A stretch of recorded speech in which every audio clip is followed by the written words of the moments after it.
हर व्यक्ति को अपने माता पिता को देवता समझना चाहिए और देव भाव रखना चाहिए। मातृदेवो भव पितृदेवो आचार्य देवो भव। वेद ने कहा आचार्य को देवता समझ। अतिथि देवो भव, अतिथि देवता। देव पितृकार्याभ्याम मां प्रमदितव्यम। देवताओं के और पितरों के कार्य से प्रमाद मत करो।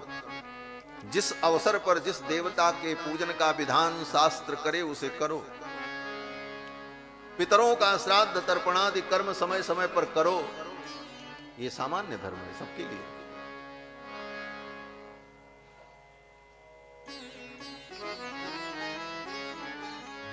इन सामान्य धर्मों का पालन सबको करना चाहिए।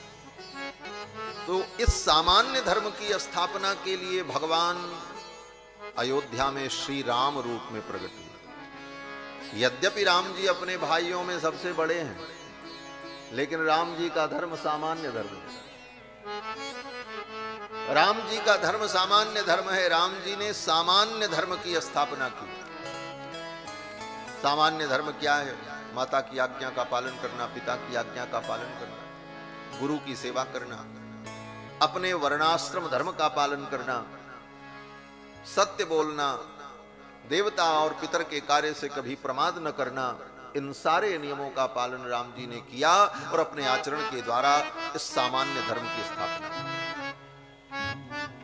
लेकिन सामान्य धर्म से आगे एक धर्म है जिसका नाम विशेष धर्म है। विशेष धर्म का मतलब भगवत शेषत्व।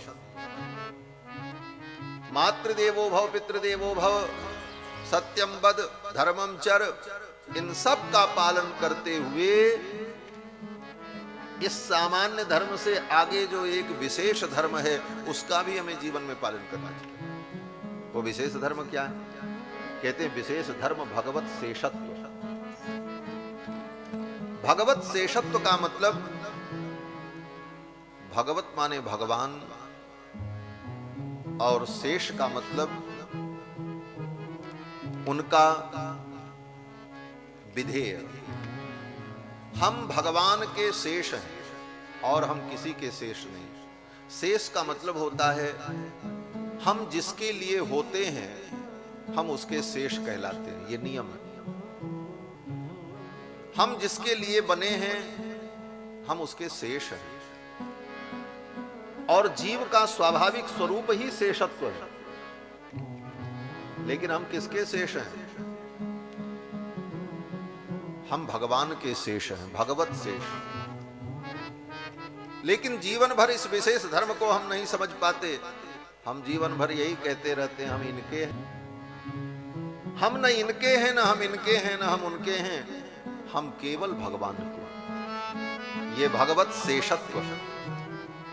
यह धर्म हृदय में दृढ़ हो जाए, हम भगवान के हैं और भगवान के लिए हैं और भगवान के ही लायक हैं और किसी के लायक नहीं।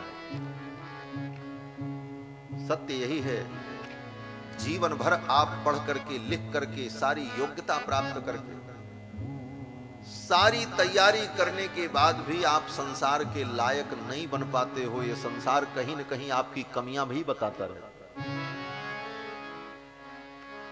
जीवन पर्यंत हम सब कुछ करके भी संसार के लायक कभी बन नहीं पाते। कोई व्यक्ति का नाम बताओ जिसको दुनिया ने सब प्रकार से ठीक माना हो? कभी किसी न किसी की दृष्टि में हम नालायक ही रह जाते हैं। उसकी दृष्टि में नालायक, किसी की दृष्टि में लायक बन जाते हैं। परंतु यह भी एक पक्ष है कि बहुत से लोगों की दृष्टि में हम नालायक ही रह जाते हैं। तो हम संसार के लायक हैं ही नहीं, भगवान के ही लायक हैं। और भगवान तो कहते हैं तुम सारा ज्ञान विज्ञान प्राप्त करके, विद्वान बन करके, ज्ञानवान बन करके, गुणवान बन करके भी तुम दुनिया के लायक नहीं बन पाओगे। दुनिया तुमको अपने लायक नहीं समझेगी। लेकिन तुम कितने बड़े भी नालायक हो, कितने बड़े भी पापी क्यों न हो, अगर मेरे पास आओगे तो तुम मेरे बन जाओगे। मैं तुम्हें स्वीकार करूंगा। इसी को गीता में भगवान कृष्ण कहते हैं अपि चेत सुदुराचारो। इस पंक्ति की व्याख्या बड़ी गंभीर है। अपिचेत दुराचारो, भगवान कहते हैं तुम बहुत बड़े दुराचारी हो, लेकिन मुझे कोई आपत्ति नहीं। अपिचेत सुदुराचार, दुराचारी नहीं सुदुराचारी। हाँ, सुदुराचारी का मतलब बहुत सुंदर ढंग से दुराचार करने वाला, दुराचार की पराकाष्ठा हो जाए, बड़े ही नियोजित ढंग से जो दुराचार करता हो। भगवान कहते हैं ऐसा भी सुदुराचारी व्यक्ति भी मेरी शरण में आ जाए तो मेरे लायक बन जाता है, मैं उसको अपने लायक बना लेता। अपिचेत सुदुराचारो भजते माम अनन्य भाग, अगर वो अनन्य भाव से मेरा भजन करता है तो साधुरेव ही मंतव्य, वो साधु ही, उसको साधु समझो। सम्यक व्यवसितो ही सह, क्योंकि उसने अपनी बुद्धि को व्यवस्थित कर लिया है, उसने समझ लिया है। कहने का भाव कि हम भगवान के लिए हैं और भगवान के ही हैं और भगवान के ही लायक हैं। हमारा प्रयोजन ही भगवान के लिए और हमारा अपना कोई काम इस दुनिया में नहीं। हम भगवान के काम के लिए ही बने। इसका नाम शेषत्व है। शेष का मतलब ही होता है जो अपने लिए नहीं होता है, अपने शेषी के लिए होता है। वेदांत में इसका उदाहरण दिया जाता है किसी किसी वस्तु से, वस्त्र से। जैसे हमारा ये वस्त्र, ये क्या है? बोले ये हमारा शेष है, हम इसके शेषी हैं। शेष का मतलब ये मेरे लिए है, इसका अपना कोई प्रयोजन नहीं है। शाल अपने लिए शाल थोड़ी बनती है, वो तो किसी को ओढ़ने के लिए बनती है। इसका अपना कोई प्रयोजन नहीं, इसको ठंड भी नहीं लगती, इसको गर्म भी नहीं लगती। जिसको ठंड लगती है उसके लिए बनी। इसका अपना कोई प्रयोजन नहीं है, हमारी इच्छा के अनुकूल विनियोग के योग्य है। हम इसका जैसे भी उपयोग करें, हमारा मन करे तो हम इसको बिछा लें, सो जाएं। ये एक बार नहीं कहेगी कि आपने हमको बिछाया क्यों, हम तो ओढ़ने के लिए बने थे। हमारा मन करे तो कड़कड़ाती ठंडी में इस शाल को ले जाकर के पानी में भिगो दें तो ये शाल नहीं कहेगी कि आपने हमको भिगो क्यों दिया। जलती हुई आग में डाल दें तो ये शाल ये नहीं कहेगी कि आपने हमको क्यों जला दिया। हम इसको अपने हृदय से चिपका करके रखें तब भी ये नहीं कहेगी कि आपने हृदय से क्यों चिपकाए।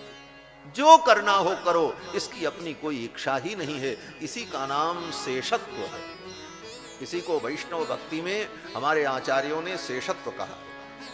हम लोग रसिक पीठ में बैठे हुए और इन्हीं रहस्यों को हमारे पूर्वाचार्य पूज्य श्री करुणा सिंधु जी महाराज ने 12 वर्षों तक रेवासा पीठ में रहकर आचार्यों के चरणों में बैठकर संप्रदाय के इन रहस्यों को सुना और लाकर के अयोध्या में विस्तारित किया, वैष्णव भक्ति का विस्तार किया। तो वैष्णव का जीवन,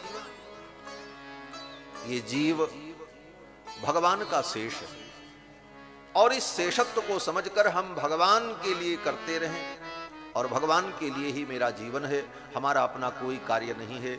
इसका नाम शेषत्व है। ये विशेष धर्म है। इस विशेष धर्म का भी हमारे जीवन में पालन होना चाहिए और इस धर्म को बताने के लिए भगवान लक्ष्मण के रूप में अवतरित हुए। लक्ष्मण जी का धर्म विशेष धर्म है, इसीलिए पूरी रामायण आप पढ़ लो। लक्ष्मण जी ने अपने लिए जीवन में कुछ किए ही नहीं,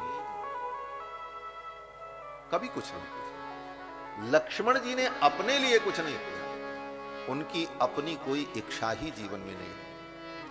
लक्ष्मण जी ने जो कुछ किया भगवान को, यहां तक कि भगवान जब मृगया करने जाते हैं तो लक्ष्मण जी महाराज उनके पीछे पीछे जाते हैं। क्षत्रिय का धर्म है मृगया करना।